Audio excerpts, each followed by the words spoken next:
Tangan saya menutup kedua telinga saya memastikan tidak ada suara yang masuk dan terdengar ke gendang telinga saya. Duduk dalam sebuah ruangan dengan pebisnis merangkap akademisi, saya nggak mau dengar omongannya karena tertuju kepada saya. Susah memang hidup seperti saya yang geblek ilmu ekonomi makro. Susah memang hidup seperti saya yang nggak ngerti tata kelola negara. Sehingga semua orang sepertinya mau ngajari saya, ngajari orang geblek seperti saya ini. Karena itu saya menutup kedua telinga saya mendengar ucapan mitra saya yang hendak menginformasikan sesuatu tentang ekonomi yang lamat-lamat kedengaran juga kalimat apa yang dia maksudkan. Coba mas, sampean lihat postur APBN nasional Indonesia saat ini. Coba bisa terangkan ke saya mana uang yang dianggarkan untuk pembiayaan konsumtif dan mana untuk pembiayaan produktif. Berapa besar yang untuk produktifnya? Lihat, katanya sambil menunjukkan data di koran yang saya berusaha tidak mendengar, namun mata saya melihat angka untuk bayar hutang negara, biaya tetap, biaya rutin dan lain sebagainya di APBN. Ini bukan rahasia datanya, memang dibuka untuk publik. Dia terus saja merangsek walau dia tahu saya nggak minat karena mengatakan sudahlah pak, nggak guna ngomong sama saya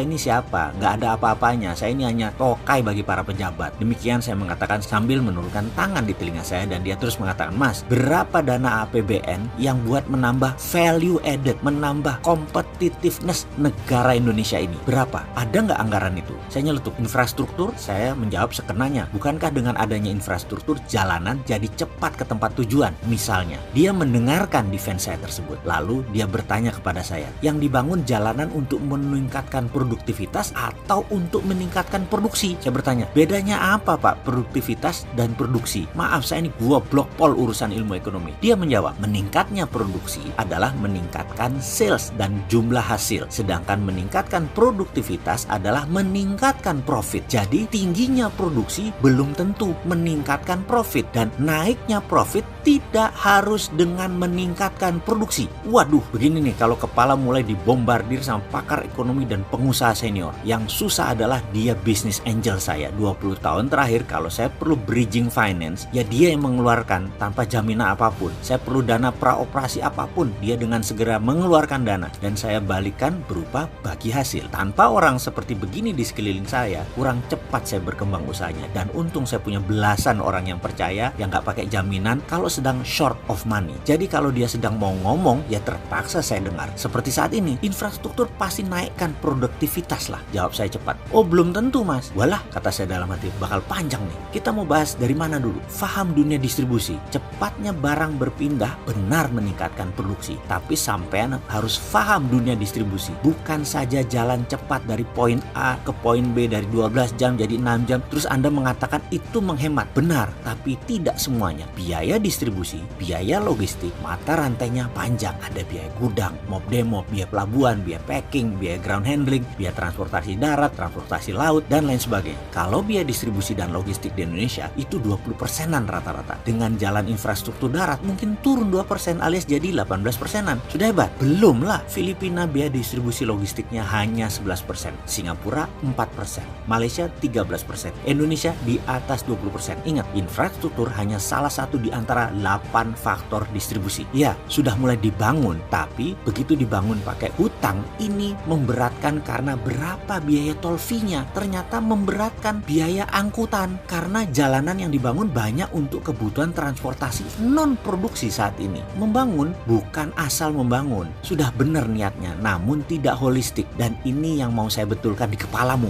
Demikian dia berkata keras. Begini katanya lagi, sampean coba jawab mas, infrastruktur ini akankah meningkatkan sales? Infrastruktur jalanan tadi akankah meningkatkan profit perusahaanmu? Bisa jawab nggak kowe? Kemudian dia mulai celoteh panjang bagaimana seharusnya dan bagaimana sebenarnya dalam membangun dan kelola infrastruktur itu. Paparan singkat yang membuat saya berkomentar bahwa kok begini sih strategi nasional dalam membangun distribusi dan logistik. Dia mengangkat kedua pundaknya. Ya saya nggak tahu, yang punya strategi dan yang membuat juga bukan saya. Tapi yang tadi Bapak jelaskan masalah nasional dan tidak perlu pakai hutang bangun infrastruktur itu dahsyat kata saya. Kembali dia menaikkan kedua pundaknya. Dalam hati saya berkata, kok beda ya cara berpikir dan solusinya dalam masalah distribusi barang produksi yang meningkatkan produktivitas. Jadi ternyata dari paparan tadi, tak harus pakai begini banyak infrastruktur yang dibangun untuk menaikkan produktivitas. Malah value added-nya baru saya tahu, bahwa tidak melulu memerlukan infrastruktur untuk menaikkan value added. Kok jadi kayak salah bangunan nih infrastruktur yang dibangun BUMN ini ya? Ya wis lah, toh pejabat tidak mau mendengar pendapat kita, ya udah kita nonton video ini untuk konsumsi pribadi aja deh.